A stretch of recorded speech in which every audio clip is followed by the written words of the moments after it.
For the sake of his great name, the Lord will not reject his people, because the Lord was pleased to make you his own.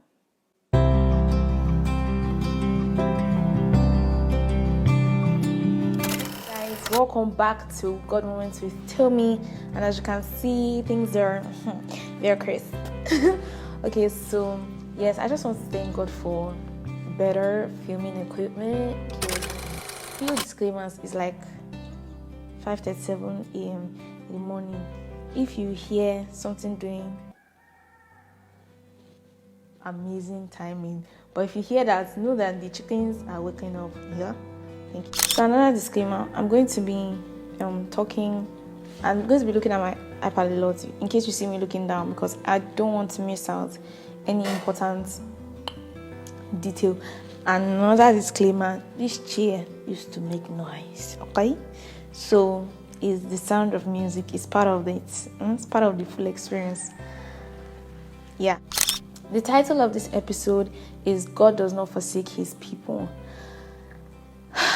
Okay, and I just want to give a shout out to my lesson teacher from secondary school, from a specific time period, from like I think SS2 to SS3.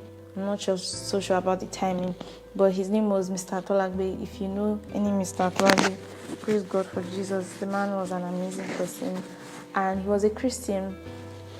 And we during our lessons, like, he was always anytime he gave us an exercise to do, he would always be reading his Bible and be like, because he was always preparing for Bible study after our lessons. So I just want to give a shout out to him, because this moment started with him teaching me. Okay, so when he was teaching me for WAEC, I had a bad experience with GC. That's another moment for another day. So I had a bad experience with that. So writing WAEC was a big deal, because I'm like, God, I need you to come through. And then, by the way, at that moment in time, I was not a believer. I was not a believer. It's not that I did not know that there was a God or something. I wasn't surrendered to the Lordship of Jesus Christ. I hadn't accepted Jesus truly as my Lord and personal Savior. So the first time I heard that God does not forsake his people was actually from my lesson teacher. And I was very anxious about the exam. I was like, God, please help me. And then he said, don't worry, God does not forsake his people. And in that moment, that was the first time I heard that phrase, and it struck a chord. And even though I wasn't a believer, it struck a chord, because for some reason I knew that there was weight to that statement. With seeing my mom in her walk with God, like, I knew there were so many times that God came through for her, God showed up for us, and it was almost a chain reaction of her walk with God. And in my childish mindset, that's what I told God, that God, please, like, even though, like, we are not that cool, you are cool with my mommy, you can't forsake her, so you can't forsake me. But I did not know that that statement was an invitation to be part of his people. Fast forward to 4 years later, I was now a believer, and the thing I was afraid of the most happened. I failed, and I felt so much shame and condemnation. And the devil took advantage of that. He took advantage of those emotions, and he tormented my mind with lies. Jesus Christ, like, I would remember thoughts that, oh, can you see yourself? Like, can you see what you've done to yourself? How would God be here for you when you put yourself in this position? I'll get to that. I felt like God had left me and abandoned me because it was my fault. And I feel like it's something people think of a lot, or something I subconsciously used to think of a lot, that God will not forsake me because I've not done anything wrong for him to forsake me. Like, but like, it's harder to believe that statement when you put yourself in a position where you feel like you should be forsaken. I remember one particular day I went to church. Oh, God. My church is the Oasis Lagos, by the way. And I went to church, and there was this altar call. I can't remember what the altar call was for, but it wasn't necessarily about giving your life to Christ. It was about something. That same truth came back into my heart, and I started crying and shouting, not really shouting, but like confessing out loud, because the thoughts in my head were saying that you did this to yourself, God has left you. But that same truth, I had to hold on to it. I had to believe it, because I knew that the truth would set me free if I believe it enough. And even though I don't believe it right now, I feel like the more I say it, the more true it becomes, the more I believe it. So I had to start confessing it, because killing those thoughts with thoughts were not helping. And by the way, you cannot kill thoughts with thoughts. You have to kill thoughts with confessing the word. So I had to confess it, and I was like, God does not forsake his people. And I started crying, and I was like, God does not forsake his people. And in that moment, the shame broke off. Like, the condemnation just like was loose. I felt so light and free, because not because God was going to change the situation, but because I was changed. And by virtue of that, my perception of the situation changed. So even though the situation I was in not miraculously changed, the results did not miraculously change, but my perspective changed, and I realized that I was not alone. I was not alone. I was not going to walk through this alone. God is not... He will never leave you or forsake you, even when it is your fault. He will never leave you or forsake you, even when it is your fault. And I feel like that was what helped me, because over the years I've been trying to earn. I did not know that I had been trying to, I felt like God loved me only when I was in his good books.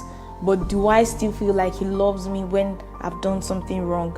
So believing that truth, even when I knew it was my fault, was meant way deeper for me. So it was in that moment that every feeling of abandonment and shame left, and I was empowered to go through the difficult times with my head held high. So yes, the situation didn't change, but at this point I was empowered to go through it. Okay, God, I feel like in a subtle way God had been trying to tell me that I'm not going to change these results. My sister, my daughter, you're gonna take that course again. And I did not want to believe it, because I thought that God expressing his love was him removing me from a bad situation. But no, sometimes God in his mercy and in his love allows you to go through those difficult times, because it makes you a better person. I just became more aware that God was not going to leave me to pick up my broken pieces. And I think that was what I was afraid of the most, that I had to figure it out myself. And I did not want to have to figure it out myself. I needed help, because I've done a bad job figuring out stuff for myself. That moment was a moment of surrendering my broken pieces to God for him to make a masterpiece out of me. Yeah. So another thing that moment taught me was that God wasn't just going to make a masterpiece out of me. He was also teaching me to walk like it. Like he has refined me. He has made me beautiful.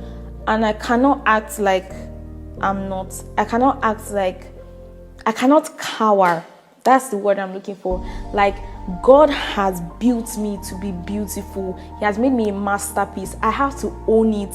I have to own my shine and shine that light, because I am a star. The master will arise and shine.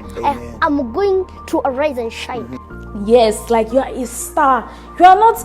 No one lights a candle to be put on a bushel. The reason why you are light is for you to shine. So God didn't just teach me that, baby girl, you are not who you were. I have picked you up. I have polished you. And now I'm going to put you on a pedestal for the world to see.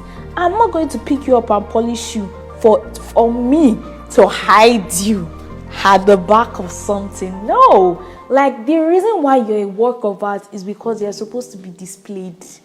Do you understand? So yes, God has taught me that, and especially in those moments where you're going through difficult times and you feel like, God, see, I put myself in this situation and I'm going through it. Yes, I failed. Yes, I did not read as much as I should have, but just because I'm taking the course again doesn't mean I would be a coward about it. No, if I need someone's notes, I would ask you for it. If I need someone to teach me, I would ask them to teach me. There's nothing to be ashamed of. I am not bound to whatever position I was in before. No, God has picked me up. He has polished me, and I would stand with my head held high. Exactly. Another thing, God can only fix you if you let Him. God is a gentleman. He's not going to barge his way into your house. He's not going to break your door and enter your heart by force because he knows that you need his help. No, he's going to knock, and you are going to be the one to open the door.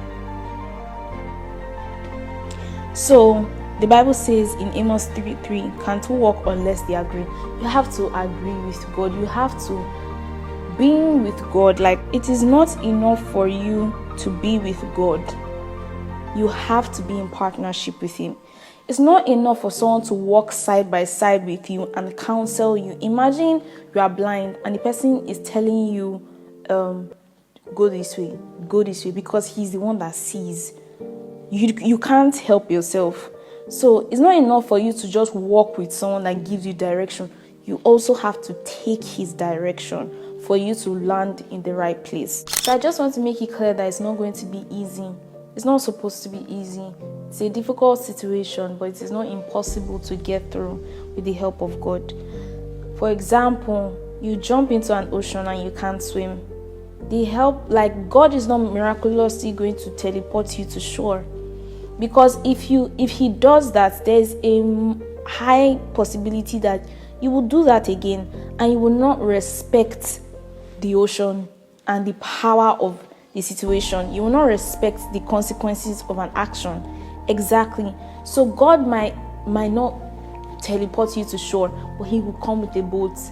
And just because He takes you on His boat does not mean you wouldn't feel the effects of the waves. So yes, there will be hard times, but you will still get to shore when you have Jesus in your boat. Okay. So bye guys, we've come to the end of this episode, God Moments with Tomi, and God is telling you that He does not forsake His people. He never has, and He never will, even when it is your fault. Okay? So do not fear, for I am with you. Do not be dismayed, for I am your God. I will strengthen you and help you. I will uphold you with my righteous hand.